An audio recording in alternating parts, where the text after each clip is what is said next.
vamos a ver el reinado del Cristo. Y téngalo y vamos a orar primero. Te agradecemos, Padre, por el privilegio que tú nos das de poder anunciar la palabra, Señor, que no confiamos en nuestras fuerzas o fortalezas que podamos tener en esta naturaleza, sino que ahora el que toma el control y el que lo tiene eres tú, Señor, que podamos vivir así todos los días hasta que tú vengas y hasta que seamos perfeccionados, pero que podamos siempre someternos a tu voluntad y a tu soberanía. Te agradecemos por la palabra que tú nos vas a dar. No queremos confiar en nuestro conocimiento, en lo que podamos saber, sino que tu Espíritu nos pueda dar la vida, que nos lleve al testimonio de tu Hijo para que podamos creer y acercarnos a ti, Señor. No solamente queremos asombrarnos, Señor, emocionarnos de lo que tú has hecho, sino que queremos creer y aferrarnos hasta el fin de nuestros días o hasta que tú vengas, Señor, para poder creer plenamente de lo que tú has hecho y quién tú eres. Te honramos con el testimonio, Señor, para que tú nos puedas dar esta vida que tú has prometido y para que podamos seguirte glorificando en ese mundo. Te agradecemos en Jesús el Cristo. Amén. Ahí también ustedes ven como en Isaías 9:1 como el nacimiento y el reinado del Mesías como un subtema que le ponen, pero en las Escrituras dice: mas no habrá siempre oscuridad para la que está ahora en angustia. Entonces sí, como que da un ejemplo, ¿verdad? Y que de toda la humanidad, que no siempre habrá oscuridad. ¿Y qué es una angustia? Es cuando vienen esos problemas, ¿verdad? Y que no hay salida y que no hayamos qué hacer, y como por decirlo así, una enfermedad terminal, y que le den la noticia a alguien que usted tiene esta enfermedad terminal, no se puede hacer nada, y luego viene esta angustia. Pero ¿por qué causa vienen todas estas cosas? Eso solo es un ejemplo, pero es por causa del pecado, de la oscuridad, que aquí mismo se dice. No siempre habrá oscuridad para la que ahora está en angustia. Y luego pone también como otro ejemplo: tal como la aflicción que le vino en el tiempo que livianamente le vino en el tiempo que livianamente tocaron la primera vez a la tierra de Zabulón y Nará. Zabulón, sí, a la tierra de Neftalí, pues al fin llenará de gloria el camino del mar. Entonces pone un ejemplo primero de estas regiones, Zabulón y Neftalí, que viéndolo eran regiones de la parte norte de Israel y que estaban esclavos por Asiria. Entonces, pero el Señor dice que livianamente un tiempo entonces estaban oprimidos, esclavos. ¿Y por qué llegaron a este estado de esclavitud? Por causa de la incredulidad siempre. Porque el Señor quiso librarlos, quiso mostrarles a su Hijo, sacarlos de toda esa esclavitud de Satanás, y que ahora, si este pueblo se aferraba a Él, entonces todos los que los afligían iban a ser los enemigos de ¿quién? Del Señor. Pero como ellos decidieron más sus obras, de decir, no, ¿será que no es suficiente lo que el Señor nos está diciendo? Hagamos entonces nosotros obras. Por esta causa entonces vinieron a estar oprimidos, estando en esclavitud. Por eso dice: más no siempre habrá oscuridad para los que ahora están en angustia. Y entonces pone este ejemplo en esta región de Zabulón y Neftalí. Entonces dice: pues al fin llenará de gloria el camino del mar de aquel lado del Jordán en Galilea de los gentiles. Entonces ahora pone también que está prometiendo que en esta región también de Galilea de los gentiles, no solamente habla del pueblo de Israel, ahí como Zabulón y Neftalí, que eran parte de Israel, sino que dice ahora también Galilea de los gentiles. Es que no solo la promesa o el pacto no solo era para este pueblo que ignoró, sino que también para los gentiles. Porque allá en Marcos 1, 13 y 14 que encontramos, que dice: después que Juan fue encarcelado, vino Jesús. ¿A dónde? Descendió a Galilea, predicando el evangelio del reino de Dios. Entonces diciendo: el tiempo se ha cumplido. Es esta parte de lo que Dios está hablando acerca de su Hijo. No siempre va a haber oscuridad para estos que no eran pueblo, aquellos que eran desconocidos, sino que el Señor también les envía la promesa, el pacto de que les iba a librar de la oscuridad, de la angustia que estaban bajo la esclavitud. Principalmente es como que algo para ver como tangible, que estaban esclavos de Asiria, pero espiritualmente de Satanás. Entonces no siempre va a haber oscuridad. Entonces dice el Señor, entonces el tiempo se ha cumplido y el reino de los cielos se ha acercado. Eso también es parte de lo que vamos a seguir viendo, es parte de lo que Él anunció. Y Él dice, arrepentíos y creed en el Evangelio. Entonces sigamos aquí en el 2. Dice, el pueblo que andaba en tinieblas vio gran luz. También en este tiempo, como vamos a ver más adelante, que Él tiene un señorío que no solamente quedó para los antepasados, como para Abraham, como muchos dicen, no es que Jesús solo era para aquel tiempo. No, es para todas las generaciones. Entonces no tenemos que hacernos como los desentendidos de que entonces Él no es nuestro Señor. Entonces así como los gobernó a ellos, también nos va a gobernar. Así como le dio la palabra a ellos, también a nosotros. Y si no creemos y si no nos aferramos, también hubo un castigo, un juicio que también nos puede llegar a nosotros si no creemos a lo que Él ya ha establecido. Por eso dice, el pueblo que andaba en tinieblas vio esta gran luz. Dice, los que moraban en tierra de sombra de muerte, la luz resplandeció sobre ellos. Entonces sí vemos todos los problemas que el ser humano puede tener, los que vinieron a causa de la incredulidad, el pecado de Adán y Eva. Entonces todo esto vino por causa de esta incredulidad, pero viene el problema espiritual, lo cual no muchos ahora dan a conocer, sino que ahora tratan de solucionar los problemas físicos a su manera. Y ahora también tienen y tenemos a veces el atrevimiento de usar el nombre del Señor para solucionar problemas que van a perecer y que luego van a volver a surgir. Por eso el problema espiritual va más allá de nuestro entendimiento. Por eso dice, el pueblo que andaba en tinieblas. Y el pueblo que iba a saber que andaba en tinieblas, solo ellos veían la opresión que tenían, cómo quedaron esclavos. Entonces dice, pero ellos vieron gran luz. ¿Cuál fue esta luz? Es como el Señor les estaba recordando. Se recuerdan del pacto que yo hice con sus padres y que ellos desecharon. Nuevamente yo se los recuerdo. ¿Qué van a hacer con el pacto? Es lo mismo que nos dice como nosotros, ¿verdad? ¿Qué vamos a hacer nosotros con el pacto? Lo mismo que Dios habló a los antepasados, o como también dice a nuestra ascendencia, también nos habla a nosotros. Entonces dice, los que moraban en tierra de sombra de muerte, claro, en oposición, pero dice que en medio de esa oposición, dice que la luz resplandeció sobre ellos. Amén. Entonces dice, ahí no estaban como que bien, ¿verdad? Bueno, como ellos son pueblo, entonces iban a estar viviendo bien. No, es que en medio de toda esta oposición, la luz se presentó, así como dice, que también como Él se presentó a nosotros como la luz, y que ahora vino a alumbrar en nuestros corazones. ¿Y qué? Y en nuestros corazones, que es el centro, ¿verdad?, de toda la maldad, de que de ahí vienen todos los malos pensamientos. Y cómo desde ahí entonces ahora puede morar el Señor como la luz.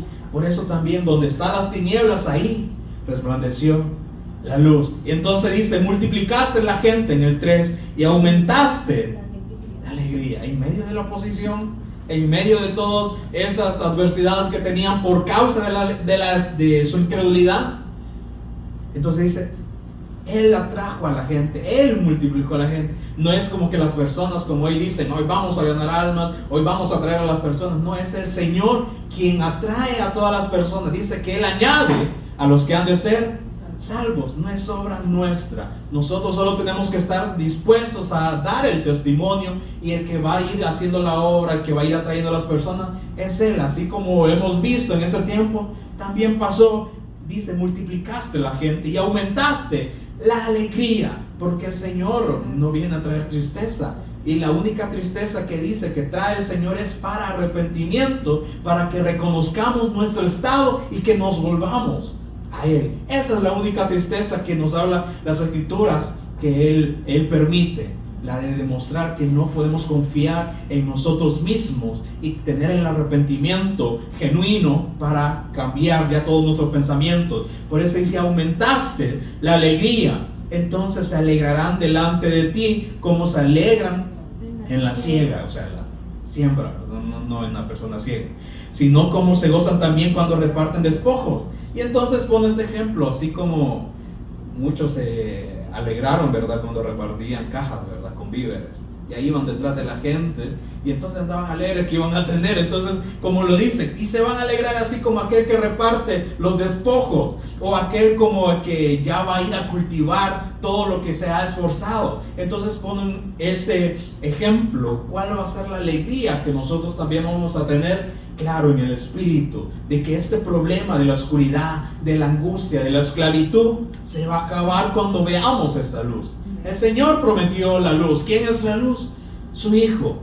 Pero entonces todo aquel que le quiera creer, entonces va a haber esta alegría. Pero para aquel que decida rechazarlo, no va a ser alegría, sino que ¿qué nos están contando? Y entonces yo creo que el viernes pasado, cuando se hablaba de Hechos, veía que se hacían bastantes dioses, así como se hablaban de los griegos, ¿verdad? Ellos hicieron un montón de dioses. Pero ¿por qué llegaron a esto de hacerse dioses? Porque, como un hermano también decía, el que no comprende las Escrituras o el pacto se las imagina. Entonces, como ellos no comprendían lo que sucedía en los cielos, decidieron hacerse un dios. Así como un dios Zeus, ¿verdad? Que de los cielos, del rayo, de todo esto, o Poseidón, de los mares, de los terremotos, y no entendían por quién era el que actuaba de todo eso, ¿verdad? Entonces ellos se inventaban dioses para poder comprender, y entonces vimos allí en Atenas, ¿verdad?, al Dios no conocido. ¿Por qué se hacían bastantes dioses? Porque no entendían lo que sucedía aún en la naturaleza. Se hacían entonces así como Afrodita, de la fertilidad, diosa del amor. Entonces, porque ellos querían estar bien, entonces ellos querían decir: queremos estar prósperos en el amor, o que no solamente también cultivamos, hagámonos otro Dios para que le rindamos culto y entonces nos prospere todo el cultivo. ¿Por qué? Porque lo veían a su conveniencia. Así vinieron surgiendo muchos dioses. ¿Por causa de qué? De la ignorancia, de lo que, como no se comprende todo lo que el Señor ha creado, entonces tratamos de minimizarlo ¿en qué? En algo tangible, en algo que se ve. Entonces por eso surgieron todos estos dioses, y ahí en Atenas llegaron a decir: bueno, el Dios no conocido, ¿verdad? Nosotros no entendemos, pero le adoramos a un Dios no conocido. Pero entonces Pablo, ¿qué dijo? Ahora yo les vengo a presentar a este Dios que ustedes no conocen. Ahora yo sí lo conozco, y es lo que nos ha dado también a nosotros. Porque aunque las personas no se rindan delante, como decirlo así, de dioses, de monumentos, de estatuas, entonces hay una idolatría también en nuestra propia vida. Pero, ¿qué dice? Entonces, como decir, ¿por qué tenemos esta idolatría? Por la ignorancia y por falta de conocer al Dios verdadero. Por eso dice: y esta es la vida eterna, que te conozcan a ti, al Dios verdadero, y a quien tú has enviado, a Jesús. Entonces, ¿cómo vamos a comprender toda la obra que el Señor ha hecho? Cómo Él, como dice, desplegó todos los cielos, cómo Él tiene el poder de controlar también el mar, como el ejemplo que vemos en las Escrituras, y que llegaron a decir unas personas: ¿quién es este? Que el viento le obedece, y también el mar. ¿Quién es? O sea, no lo conocían tampoco, pero podemos ver que ahí hay una falta de entendimiento en lo que es las Escrituras. Por eso se hacían dioses a su manera. Por entonces aquí dice: porque tú quebraste su pesado yugo. En el 4, tú quebraste su pesado yugo y la vara de su hombro y el cetro de su opresor. ¿Quién nos está hablando ahí? Es la esclavitud, la cautividad de Satanás, de la esclavitud que toda la humanidad quedó. Entonces dice: porque tú quebraste este yugo que es pesado. Pero ¿qué dice el Señor? ¿Cuál es el yugo de Él? Dice que Él no es pesado, es liviano. Se puede llevar. Entonces, pero el que teníamos, esa esclavitud, no. Entonces ni nosotros nos dábamos cuenta de esta opresión que teníamos espiritualmente, pero el Señor nos abre el entendimiento para que entendamos cuál es ese problema. Entonces Él dice, Él quebró este yugo pesado y la vara de su hombro, o sea, el reinado que tenía Satanás en toda la humanidad. Para eso Él apareció, para deshacer estas obras. Y dice, y el cetro de su opresor, como en el día de Madián. Entonces se promete, porque sin el entendimiento de que nos habla acerca del Cristo, esto solo sería como una historia, ¿verdad? Algo que pasaron y que sí los tomaron como esclavos, y que se hablaba de una luz y que iban a tener alegría, pero el Señor nos ha abierto el entendimiento para comprender todo esto, y no solamente ahora para comprenderlo, sino para creer, porque este era nuestro estado. No vemos a las personas que está hablando de aquí, ¿verdad? A los que estaban allá. No, es que también esta fue nuestra herencia, esclavos de Satanás, siendo oprimidos, y nosotros no nos dábamos cuenta. Cuando decíamos, esta es mi vida, yo hago con ella lo que yo hago, no, es que seguíamos las corrientes de este mundo, las cuales la gobernaba Satanás. Pero dice que va a venir alguien que va a quitarle este yugo, le va a quitar la vara, o sea, el reinado a este opresor. Entonces aún también dice el 5, porque todo calzado que lleva el guerrero en el tumulto de la batalla y todo manto revolcado en sangre serán quemados pasto del fuego. Es que dice, no va a quedar nada, es que Él es perfecto lo que va a hacer, es que Él es el verdadero rey que va a venir a vencer, y dice, no va a quedar nada. Así como hemos visto que hay personas que ni se van a acordar de cuál es el nombre, no se sabe, ni la ropa, dice, van a quedar. No, es que no va a haber ningún recuerdo de aquel que sea contradictor o adversario a la voluntad de Dios. Entonces en el 6 dice, y nos da la promesa, porque un niño nos es nacido, hijo nos es dado, y el principado sobre su hombro. Entonces, para eso es que estaba también claro para el pueblo de Israel, como también a su tiempo, como dice allá Galilea de los gentiles, les estaba haciendo esta promesa, porque un niño nos es nacido, es que yo les voy a enviar a mi hijo, hijo nos es dado, va a venir, claro, bajo la ley, así como nosotros nacimos, él también fue sujeto bajo la ley. ¿Para qué? Para que él la cumpliera por nosotros, porque un niño nos es nacido, hijo nos es dado, pero no es cualquier niño, no es cualquier hijo, sino que este trae el principado sobre su hombro, es el representante de los cielos. Es que Dios estaba enviando a su rey a darse a conocer cuál era el reinado correcto de luz. Por eso entonces se habla como atributos, virtudes, y se llamará su nombre admirable, consejero, Dios fuerte, Padre eterno, príncipe de paz. Entonces este traía un reinado, el principado, era admirable, es digno, dice, de admirar. Él es consejero, Él es consolador, Él trae el consejo, dice, es Dios fuerte. Es que no solamente es un niño cualquiera, un hijo que ha sido enviado, no, es que es el mismo Hijo de Dios, pero es el mismo Dios. Por eso dice Dios fuerte. Pero también ahí viene la paternidad, porque vemos en el problema espiritual que Adán y Eva, como dicen, no que quedaron huérfanos, sino que decidieron creerle más a Satanás, y entonces se quedaron esclavos. El padre, ¿quién fue?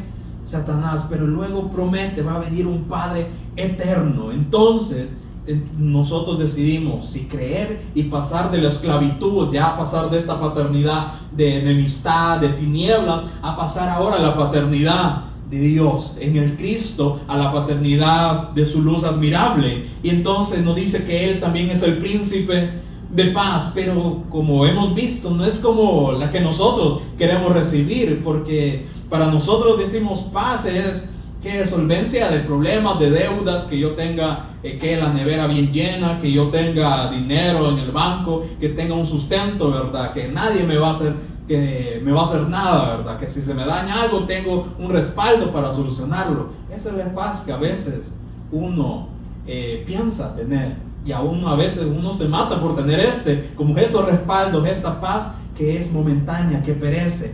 Pero dice, Él es el príncipe de paz.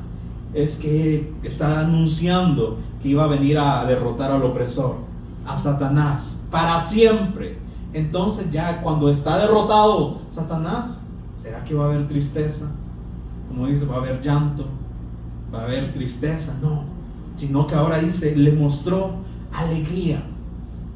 Entonces dice en el 7, lo dilatado de su imperio es el incremento, la extensión de su imperio, y la paz no tendrán límite. Entonces nuevamente habla de la paz.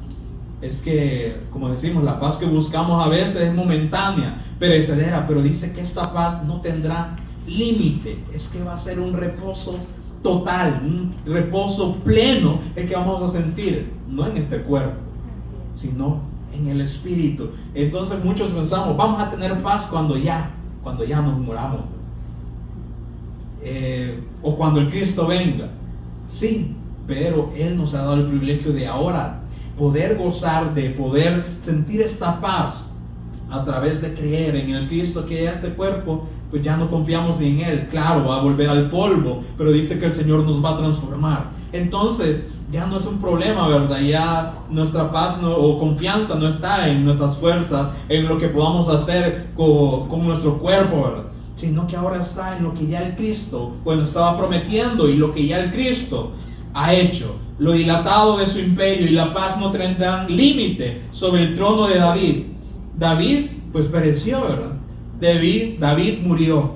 Entonces el reinado del reinado eterno no estaba hablando de David, sino el que iba a venir de descendencia de David. Entonces dice sobre el trono de David y sobre su reino. Entonces este reinado que dice lo va a disponer y lo va a confirmar. ¿En qué? En juicio y en justicia. ¿Cuándo? Dice desde ahora y para siempre. Para siempre. Entonces podemos ver que nos promete también aquel que va a ser justo, el juez justo. Entonces no solamente va a traer un reinado, un principado, sino que nos está hablando de todas las virtudes. Pero ¿qué hizo el pueblo de Israel? No lo quiso conocer, y cuando vino en su tiempo lo negaron, lo rechazaron. Claro, el Señor permitió todo esto para ver los dos extremos, ¿verdad? De aquellos que sí creen y de los que no creen. Entonces el Señor nos da la promesa de su Hijo, de que va a venir el reinado del Cristo y que el opresor va a ser derrotado, que nos va a dar entonces la alegría que va a ser aumentada. Entonces también en este tiempo, ¿no? Porque la promesa es eterna, el reinado es eterno, el señorío es eterno. Así como reinó con aquellos, no va a reinar también con nosotros. Pero entonces debemos aceptar el señorío, la soberanía que Él ha traído y ha dispuesto. Ahora veamos en Isaías 50. Isaías 50. Aquí se pone también otro ejemplo en el versículo 1. Habla acerca también del repudio de una madre. Dice, así dijo Jehová, ¿qué es de la carta de repudio de vuestra madre, con la cual yo la repudié? ¿O quiénes son mis acreedores, a quienes yo os he vendido? Entonces da un ejemplo. ¿Será que yo deseché a vuestra madre? ¿O los deseché también a ustedes? ¿Dónde están mis acreedores a los cuales yo los vendí? Mas dice, he aquí que por vuestras maldades sois vendidos. Entonces el Señor se está diciendo, es mi culpa. Yo he hecho algo malo en contra de ustedes. Yo repudié a vuestra madre. Yo los repudié a ustedes. Yo los vendí. No. Dice, fueron sus propias acciones, sus propias maldades por las cuales fueron vendidos. Y por vuestra rebelión fue repudiada vuestra madre. Es la condición. Entonces recibimos esta herencia siempre.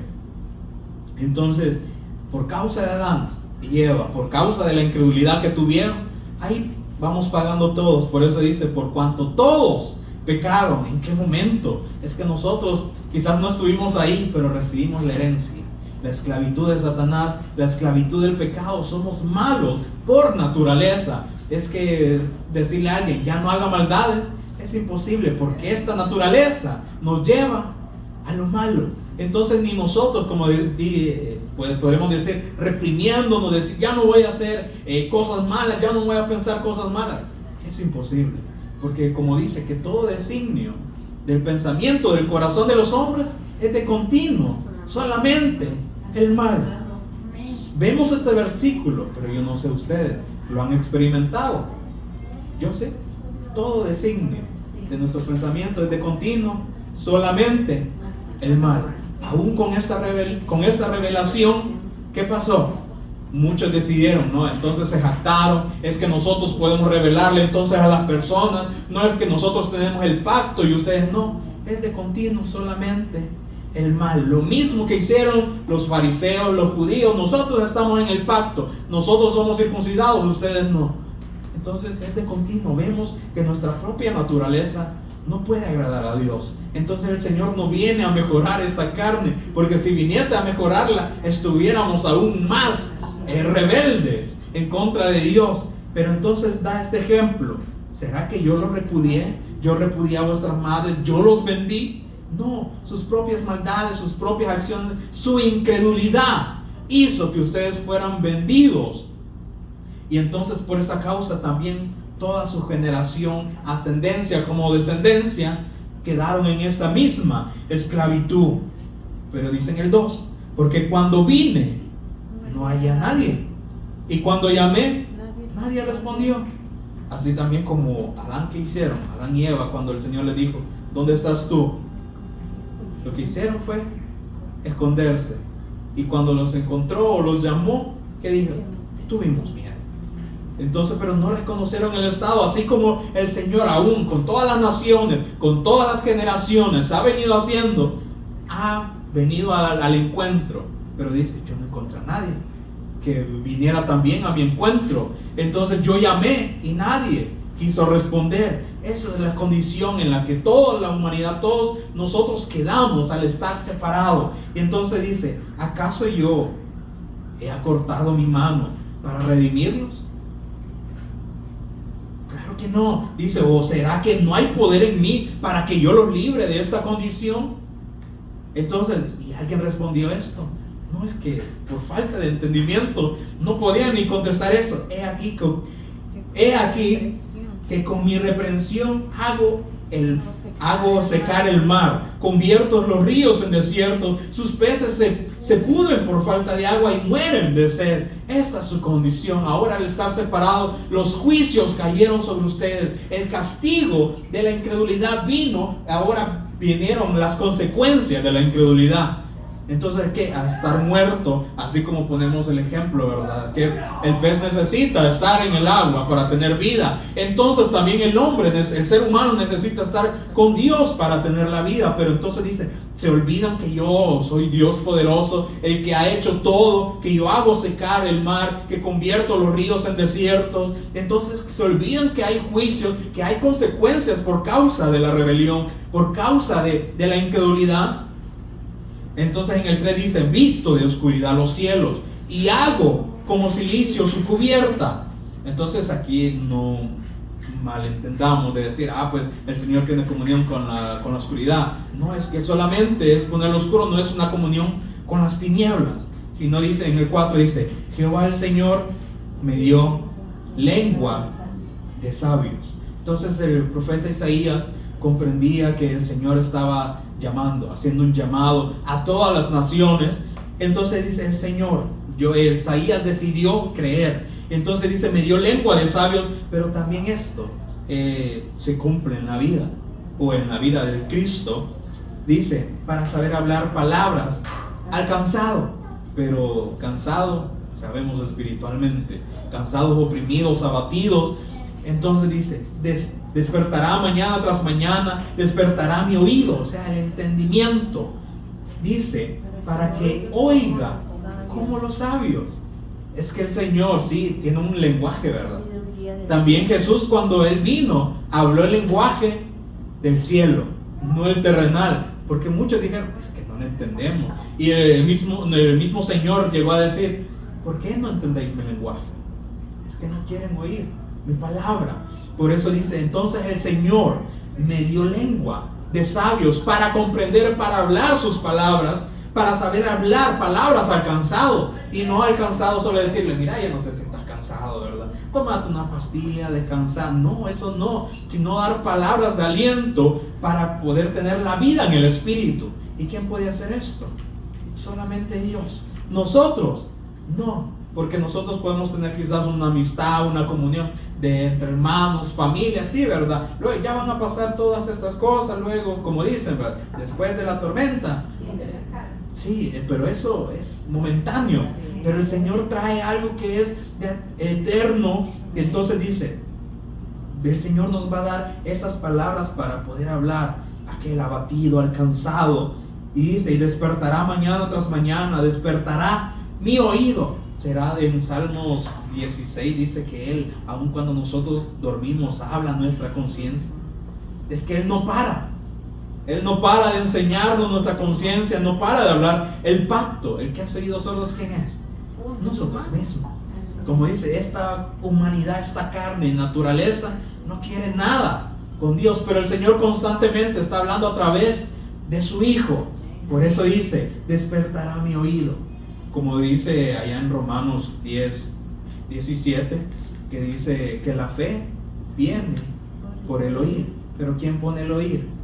El Señor a través de la buena noticia. Por eso dice, entonces Él despertará mi oído. No es una persona que sea bien elocuente y que diga yo les voy a revelar al Cristo. No, es que esto lo pone el Señor. Él despertará mi oído, mi entendimiento. Me va a abrir el entendimiento para que oiga como los sabios, para que entienda el lenguaje que viene del cielo. Entonces el 5 dice, Jehová el Señor me abrió.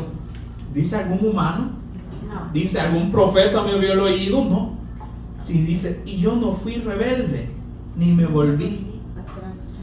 Entonces en todo eso también vemos el ejemplo de Cristo, porque nosotros, aún escuchando la palabra, teniendo la revelación, ¿qué hacemos? A veces hacernos, ¿qué? Los desentendidos, como que no es conmigo, el Señor está refiriéndose a otra persona. Bueno, sí, el Señor va a obrar conmigo, allá cuando Él quiera. No, es que tenemos que disponernos. Por eso dice, yo no fui rebelde, ni me volví atrás. Ahí está la disposición que el Señor pone, como dice el querer como el hacer. Pero Él no nos obliga. Él no necesita personas obligadas a que le sigan, no, sino dispuestas a hacer a la voluntad de Él. Y dice, di mi cuerpo a los heridores y mis mejillas a los que me mesaban la barba o a los que le arrancaban la barba. Dice, no escondí mi rostro de injurias y de disputos, o como dice en otra versión, de escupitajos. Dice, porque Jehová el Señor me ayudará, por tanto no me avergoncé. Por eso puse mi rostro como un pedernal y sé que no seré avergonzado. Todo eso nos habla claro de Cristo, de los padecimientos. Él pudo haber dicho, no, es que yo ya no quiero pasar este sufrimiento, que les caiga el castigo a todos los que lo merecen. Pero no dice, Él puso su rostro como un pedernal. No quiso volverse atrás, no fue rebelde en contra de la voluntad de Dios, ni se echó para atrás de decir, Señor, ya no quiero hacer eso, sino que entonces dice, el Señor me ayudará, Él está conmigo, aunque yo soy en este cuerpo que Él me preparó, dice, Él está conmigo, por tanto yo no me he avergonzado de hablar sus caminos. Por eso puse mi rostro como un pedernal para soportar toda la oposición que venía en contra de este pueblo que estaba enemistado. Entonces dice, cercano está de mí el que me salva. ¿Quién contenderá conmigo? Entonces dice Isaías, es que el Señor va a enviar la salvación. Es que cercano está el día de la salvación. Entonces, ¿quién va a contender contra mí? ¿Quién está en contra de mí? Entonces vengan, juntémonos aquellos que entonces tienen algo en contra de mí. ¿Quién es el adversario de mi causa? Acérquense. Entonces, ¿quién me está acusando? ¿Quién ve como de menos esta causa de la cual el Señor lo está haciendo? ¿Quién es aquel que va a hablar en contra de mí? Entonces venga. Pero dice aquí que Jehová el Señor. Entonces entendemos que nosotros todos somos culpables, somos pecadores. Entonces, la misma ley nos acusa, pero dice, el Señor está conmigo, Él me va a ayudar. Por eso está dando la promesa de su Hijo, para que todo aquel que en Él cree, entonces dice, ya no hay condenación para los que están en Cristo Jesús. Ya no hay acusador, ya ni el mismo Satanás dice, ya el maligno no le toca. Entonces dice, y las puertas del Hades ya no van a prevalecer en contra de la iglesia, de aquel que está fundamentado, cimentado en la roca. Por eso dice, el Señor me va a ayudar. Entonces, ¿dónde están aquellos que me acusan? Es que el Señor me ha librado de toda esta condenación. Entonces dice el 9, he aquí que Jehová el Señor me ayudará. ¿Quién hay que me condene? He aquí que todos ellos envejecerán como ropa de vestir, serán comidos por la polilla. ¿No fue lo mismo que vimos allá en Isaías 9? Que todos aquellos que iban a la batalla, pero estaban en contra del Señor, dicen, y sus ropas van a quedar. Entonces, ¿quién hay que nos condene? Dice, todos ellos van a envejecer. ¿Quién se va a acordar? Nadie. Aún sus ropas, dice, de vestir serán comidos por la polilla. Es que ya no va a quedar recuerdo de aquellos que están en contra o que no quieren creer, que son incrédulos al pacto. Entonces en el 10 y el 11 nos dice algo importante. ¿Quién hay entre vosotros que teme a Jehová y oye la voz de su siervo? Entonces hace una pregunta. ¿Dónde están aquellos que escuchan la voz del Señor y que creen la promesa o el pacto del Hijo? Dice, el que anda en tinieblas y carece de luz, confíe en el nombre de Jehová y apóyese en su Dios. El que anda en tinieblas y carece de luz, ¿a quién se está refiriendo? A toda la humanidad, a nosotros. El que anda en tinieblas y carece de luz, le está dando una oportunidad y le dice, ahora, como anda en tinieblas y le falta la luz, dice, ahora confíe en el nombre del Señor y apóyese en su Dios, que Él lo va a sacar de las tinieblas y lo va a pasar a la luz. Por eso en Efesios 4 dice, despiértate, tú que duermes, levántate de entre los muertos, que estás en tinieblas, esclavo, dice, entonces te alumbrará el Cristo. Entonces vendrá la luz. Ya no confíen en sus propias fuerzas o sus propios métodos. Ahora confíen en el nombre de Jehová y apóyese, confíe en su Dios. Pero en el 11 dice, he aquí que todos vosotros encendéis fuegos y os rodeáis de teas o de fogatas. Dice, andad a la luz de vuestro fuego y de las teas que encendisteis. Entonces está hablando acerca de hacer las cosas a nuestra manera, porque se les voy a leer en otra versión. En el 11, Isaías 50:11, en la Nueva Traducción Viviente dice, pero tengan cuidado ustedes que viven en su propia luz y que se calientan en su propia fogata. Esta es la recompensa que recibirán de mí, pronto caerán en gran tormento. Entonces no hagamos las cosas a nuestra manera, no confiemos en lo que nosotros podemos hacer. No hay nada que nosotros podamos hacer para agradar al Señor. Por eso dice, pero tengan cuidado ustedes que viven en su propia luz, que inventan su propia luz, su propio camino, que quieren hacer las cosas a su manera, que se calientan a su propia manera con su fogata. Recuérdense, la recompensa al estar alejado de Dios es muerte, y va a ser muerte eterna. Pronto caerán en gran tormento, así como veíamos allá en Números, ¿verdad? Que el Señor dice, despójense de todos esos moradores, porque ellos mismos van a hacer que entonces vuelvan a la idolatría. Entonces nos dice que nos despojemos de todo aquello que nos impide que nos acerquemos al Señor, como veíamos amistades, aún cosas que nos separan de Dios, el de decir, bueno, yo voy a ir a hacer estas cosas en vez de hacer la voluntad de Dios. Estas cosas el Señor dice, apártense. Pero si no, también que vamos a recibir la recompensa que todos aquellos impíos, incrédulos van a recibir. Entonces el Señor va a hacerse como el desentendido. Ustedes no me quisieron conocer, entonces yo tampoco no los conozco. Ahora vayamos a Isaías 42.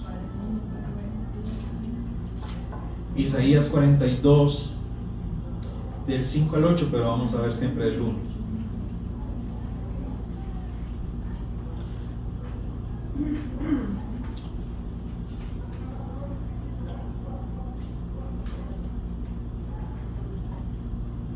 Isaías 42 dice: He aquí mi siervo, yo le sostendré, mi escogido, en quien mi alma tiene contentamiento. Entonces, ¿de quién nos habla? ¿Quién es el único que complace al Señor, el cual le tiene contentamiento?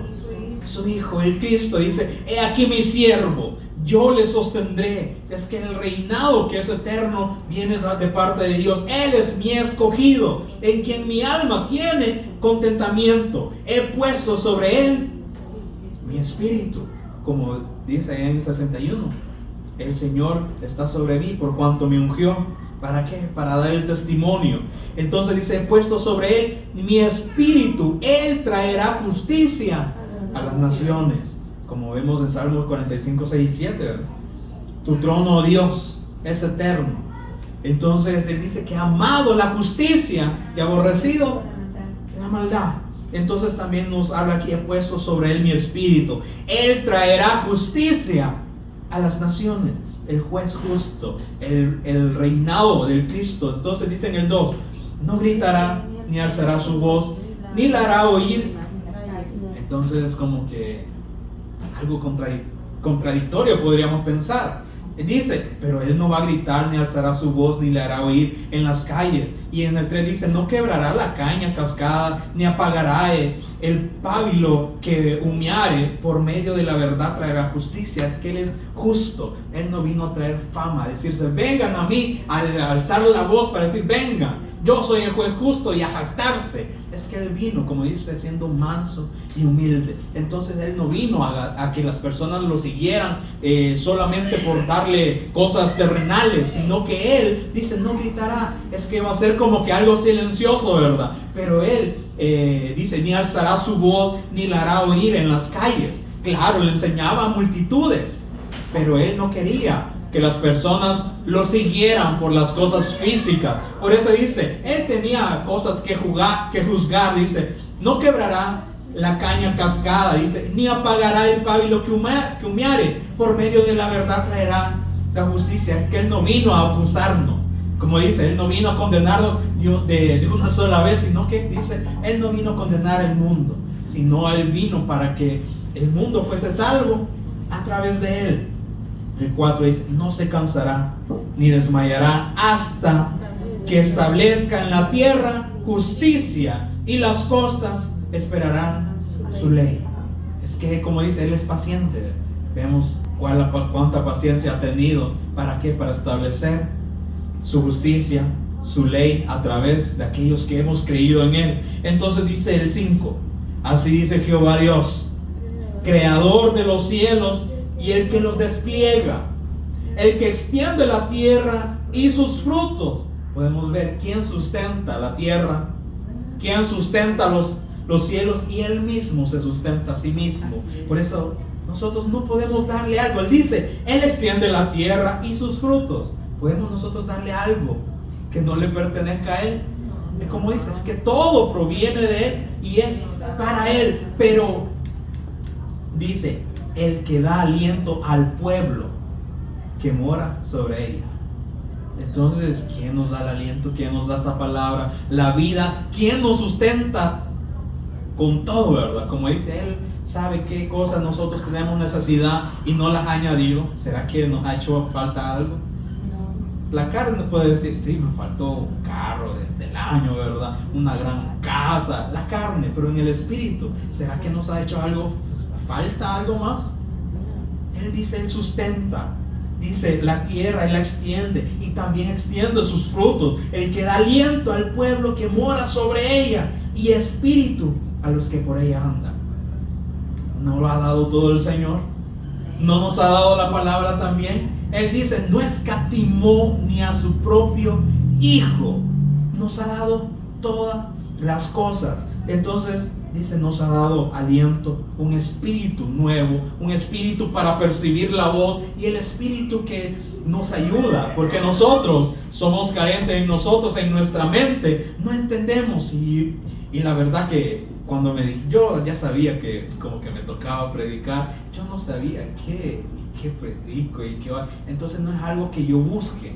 De decir, bueno, a ver, esto suena bonito, ¿verdad? Y este versículo se da con aquel, no, sino que a último momento el Señor me puso esto y yo a veces ni lo entendía, pero leyéndolo una y otra vez entonces vi, es que mi mente es carente, pero el que me hace entender es el Señor. Por eso nos ha dado el Espíritu para que nos ayude a comprender las Escrituras. Pero esto no es algo de jactarse, sino decir gracias, Señor, porque nos das el entendimiento, como yo, has abierto mi oído, me has dado el entendimiento para que yo pueda escuchar ahora tu voz, para que ahora pueda ser parte de tu pueblo. El 6 dice, yo Jehová te he llamado en justicia y te sostendré por la mano, te guardaré y te pondré por pacto al pueblo. ¿A quién se refiere? A su hijo. Yo te he llamado en justicia. Has amado la justicia, aborrecido la maldad, y te sostendré. Dice que él, en Samuel dice que él ha dado el reinado, ¿verdad? Y que si él fuese rebelde, él le castigará. Entonces por eso dice, yo te sostendré de la mano para que la justicia de Dios se demuestre a través del Hijo. Dice, y te guardaré y te pondré por pacto al pueblo. Entonces, ¿cuál es el pacto que el Señor ha hecho con nosotros? Su Hijo, entregarnos a su Hijo, dice, por luz de las naciones. ¿Para qué? Entonces, aquel que prometió a su Hijo, dice, para que abra los ojos de los ciegos, para que saque de la cárcel a los presos. Entonces uno pensará, pues va a venir a hacer sanidades, va a venir a libertar a todas las personas. No, y luego dice, y de casas de prisión a los que moran en tinieblas. Entonces, ¿de qué problema está hablando? Espiritual. Es el problema espiritual de la esclavitud de Satanás, de la ceguera espiritual en que quedamos todos por causa de la incredulidad, cuando allá en 2 Corintios 4:4, ¿verdad? El Dios de este siglo cegó. Es pasado, verbo pasado, junto con Adán y Eva, como lo cegó todos los descendientes, quedamos cegados. Pero ¿quién nos alumbra? ¿Quién nos dice, también nos da la revelación, nos da el entendimiento para que le veamos? Dice, para que abra los ojos de los ciegos, ciegos espirituales, para que saque de la cárcel a los presos, de los cautivos por la esclavitud de Satanás, y de las casas de prisión a los que moran en tinieblas, en los que están en esta condición de malos, en este cuerpo. Es que Él nos ha venido a librar de nosotros mismos. Él, como Él dijo, Él vino a salvar, a rescatar lo que se había perdido, la imagen del Hijo de Dios en nosotros, pero nos vino a salvar de nosotros mismos, de nuestra mente, de nuestro corazón que solo está inclinado a lo malo, y dice, yo Jehová, este es mi nombre, y a otro no daré mi gloria, ni mi alabanza a esculturas. ¿Será que el Señor nos dio gloria a nosotros, a esta carne? Él se la dio al Hijo, y entonces todo el que está en el Hijo, que comparte la misma gloria. Pero entonces, como dice, todos en aquel momento vamos a rendir nuestras coronas. La gloria que podamos tener por causa de creer al Hijo, dice, no la merecemos nosotros, sino que se la rendimos al Hijo. Entonces, en esta tierra, ¿qué hacemos? Glorificamos, honramos al Hijo. ¿Cómo? Dando el testimonio y creyendo, siendo obedientes. Y entonces vamos, para ir terminando, a 1 de Juan 3:1, que es el versículo que vimos antes, cuando vimos la introducción.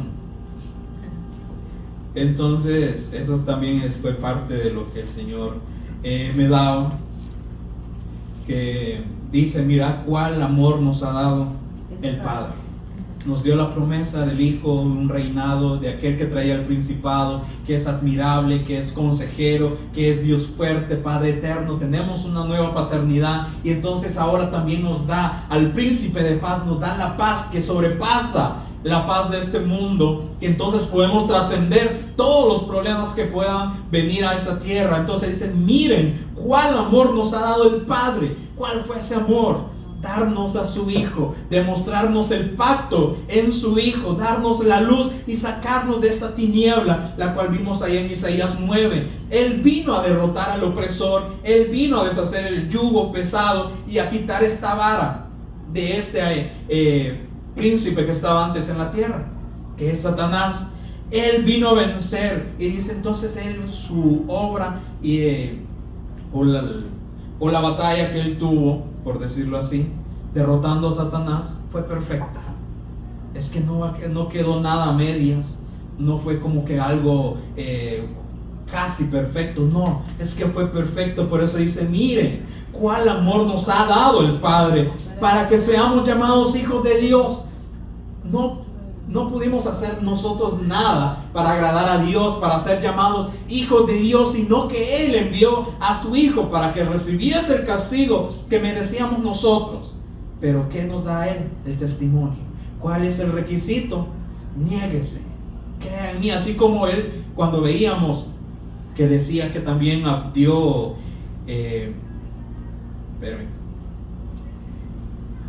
en el 1 de Isaías 9, yo se lo voy a leer, cuando él dice, y llenará de gloria el camino del mar de aquel lado del Jordán en Galilea de los gentiles.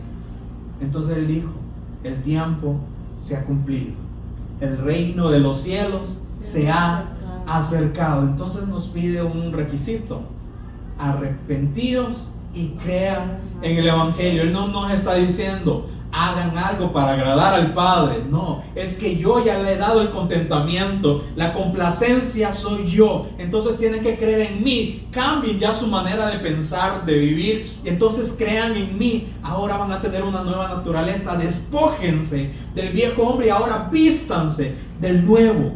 Entonces dice, ¿cuál amor nos ha dado el Padre para que seamos llamados hijos de Dios? Hubo un pago, un sacrificio para ser nosotros llamados hijos de Dios. Por eso el mundo dice que no nos conoce.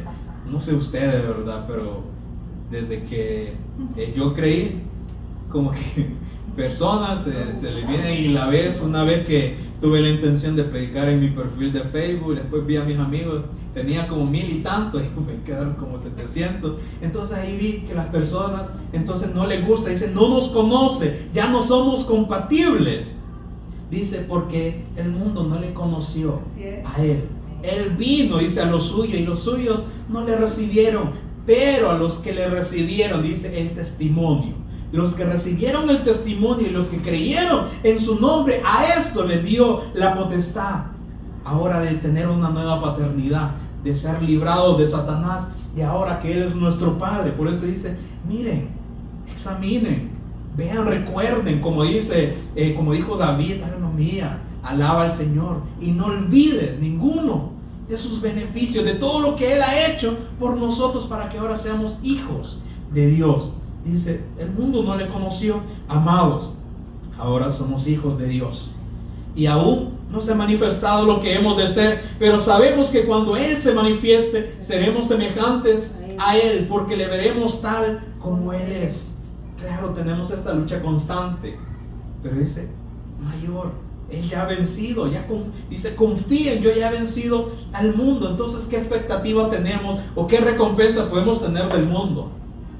Solo satisfacción para la carne, pero la satisfacción que viene del Espíritu es creerle a Él y acercarnos a Él. Por eso dice, cuando Él venga, vamos a ser ya semejantes, ya no va a haber impedimento, ya vamos a ser perfectos, porque el perfecto que es el Cristo vendrá. Dice, y todo aquel que tiene esta esperanza en el Cristo, dice, se purifica a sí mismo, así como Él es puro. ¿Cómo puedo yo purificarme? ¿O decir santificarme? ¿Por mis obras? No. O como dice, solamente consagrándose, apartándose para Él, creyendo en Él, viendo las Escrituras, lo que Él dice, y creyendo, pero no solamente, ¿verdad?, oidores o espectadores, sino siendo obedientes al mandato que Él nos ha dado. Y entonces dice, todo aquel que comete pecado infringe también la ley, pues el pecado es infracción de la ley. ¿Qué es? La incredulidad. Todo aquel que peca, principalmente la incredulidad, y la incredulidad nos lleva a seguir pecando. Entonces, porque dice, y sabéis que Él apareció para quitar nuestros pecados y no hay pecado en Él. Claro, Él vino para llevar nuestros pecados, pero esto no es causa para que sigamos pecando. ¿Por nuestra fuerza podemos? No. Pero entonces dice, todo aquel que permanece en Él no peca. Pero si no permanecemos en Él, solo vamos a tener apariencia. Se llamaban hermanos, estaban con nosotros, pero no eran de nosotros. Por eso dice, todo aquel que permanece en Él no peca. Todo aquel que peca, dice, no le ha visto ni le ha conocido. Entonces si vamos a decir, bueno, Jesús es el Cristo, ya nos libró, tenemos esta libertad, pero seguimos viviendo de la misma manera, dice, no le ha visto y no le ha conocido. Infringe la ley, incrédulo. Entonces, ¿cuál va a ser el pago? Ahí todo el juicio le caerá. Entonces dice 7, hijitos, o como decirlo, pueblo mío, nadie os engañe. El que hace justicia es justo como Él es justo. Si ahora nosotros estamos en Él, ¿qué vamos a buscar? Solo su justicia. No hay justicia que nosotros podamos hacer para agradarle a Él. Buscamos la justicia que proviene de Él. Y entonces, ¿cómo hacemos justicia a las naciones? Dando el testimonio. Entonces, si permanecemos en Él, entonces la justicia tiene que permanecer también en nosotros. No porque de nosotros salga, sino porque ahora estamos en el Cristo y el Cristo en nosotros. Entonces el 8 dice, el que practica el pecado es del diablo, porque el diablo peca desde el principio. Pero para esto apareció el Hijo de Dios, para deshacer las obras del diablo. Entonces ahí está claro, el que no cree al pacto, el que es incrédulo, ¿a quién le pertenece? A Satanás, porque él peca desde el principio. Pero entonces, para esto apareció el Hijo de Dios, para deshacer todas estas obras. Y sigue diciendo, entonces todo aquel que es nacido de Dios no practica el pecado, porque la simiente de Dios permanece en él. Entonces, ¿quién nos hace? O nos impide que sigamos pecando, que impide que sigamos viviendo como vivíamos antes. Él mismo, la simiente de Dios que dice que permanece en Él, porque entonces el Padre, el Hijo y el Espíritu Santo habitan en nosotros a través de la fe en el pacto, dice, y no puede pecar. A veces como hemos querido, como se decía, ¿verdad?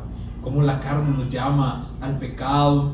Entonces, ¿pero quién no nos deja pecar? O a veces que queremos decirle algo a alguien, ¿verdad? O como dice, sonarnos a alguien. ¿Quién nos impide eso?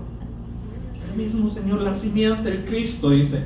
Entonces dice, porque la simiente de Dios permanece en él y no puede pecar, porque es nacido de Dios. Él dice, en esto se manifiestan los hijos de Dios y los hijos del diablo.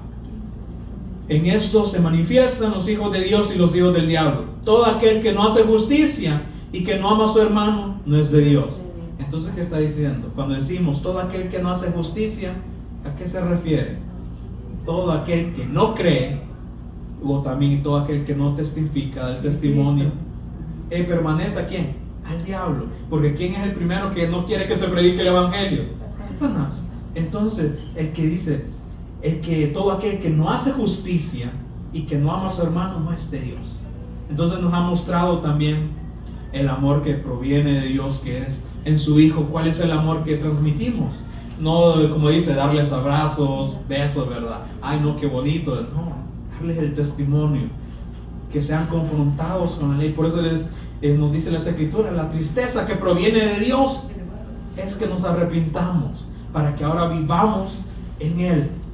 Y entonces quizás es poco lo que hemos visto, pero el Señor nos recuerda cuál es el reinado en el que tenemos que estar, no confiando en nosotros mismos, porque nosotros, sea que sí estemos enfermos o tengamos todas las energías, siempre la carne no va a querer nada de Dios, nos va a decir no vayamos, no escuchemos, es que bien aburrido, o que solo lo mismo vamos a escuchar. No, yo a veces cuando voy ahora leyendo detenidamente, porque si no respetamos, como dice, las reglas gramaticales, vamos a entender otras cosas.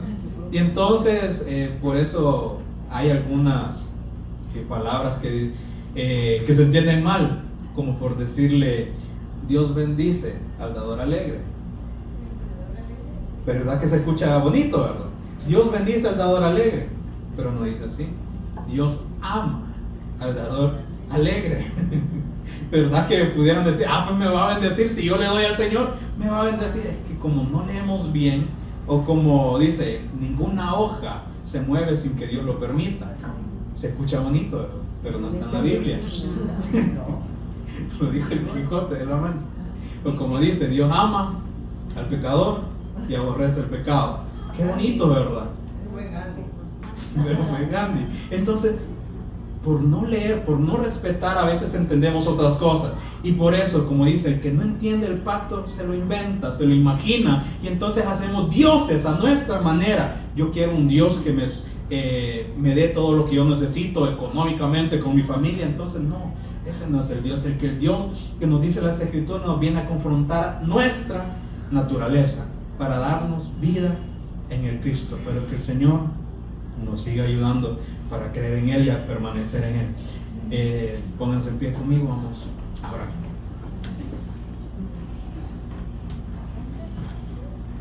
Te agradecemos, Señor, por el pacto que tú estableciste con toda la humanidad que es tu Hijo, Señor. Te agradecemos porque lo estableciste a Él y vemos que solamente en Él tienes el contentamiento, la complacencia, Señor.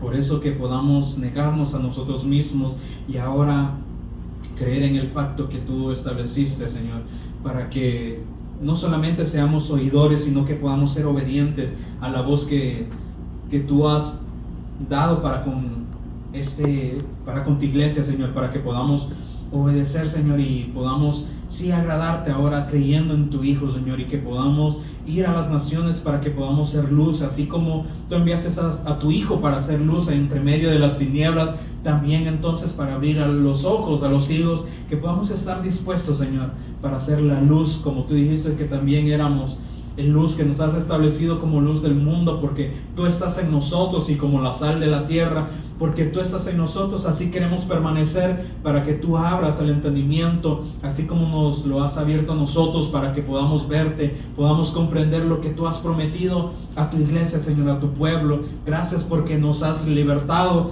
de la esclavitud de Satanás, de pasarnos de esta paternidad de tinieblas a la paternidad de tu Hijo, Señor. Te agradecemos por todo esto que tú hiciste, que no tenemos nada que pueda agradarte, que provenga de nosotros, sino que solamente el requisito que tú pides es que creamos en ti, Señor, que ya no vivamos como nosotros pensemos, porque tú mismo dices que el que vive confiando en su propia luz, confiando en sus propios métodos, haciéndose dioses a su imagen o a nuestros deleites, Señor, va a haber un juicio, Señor, un gran tormento que va a venir a todos aquellos incrédulos, Señor.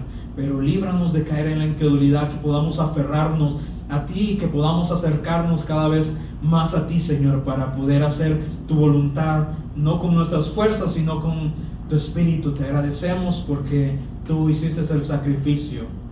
Tú eres el verdadero sacerdote, Señor, que nos ha librado de nosotros mismos, Señor, del pecado que estaba en nosotros, para eliminarlo y extinguirlo de una vez y para siempre, Señor. Gracias porque no nos pagaste de acuerdo a nuestras iniquidades y nuestros pecados, sino que nos has dado, Señor, esta oportunidad para creer en ti, acercarnos y poder ahora ser hijos tuyos, Señor.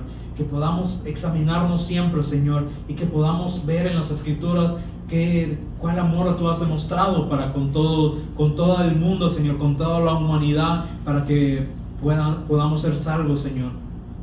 Pero oramos por aquellos que aún no han escuchado esta verdad, que sus oídos no han sido abiertos, ni sus ojos, Señor, para que tú envíes, Señor, a aquellos obreros, discípulos, para que sean abiertos los ojos, Señor, a través del testimonio de tu Hijo, Señor, que este sea nuestro deseo y anhelo. Te agradecemos porque hasta este momento nos has dado el alimento, Señor, la necesidad, todo lo que necesitamos hasta este momento lo has suplido, Señor, esta necesidad espiritual, pero que también no nos olvidemos que todo te lo debemos a ti, Señor, porque así como todo proviene de ti, Señor, también que nosotros te devolvamos todo lo que tú nos has dado, Señor, la honra, el testimonio que tú has puesto en nuestras bocas, Señor, para glorificarte en esos tiempos, Señor, que son malos.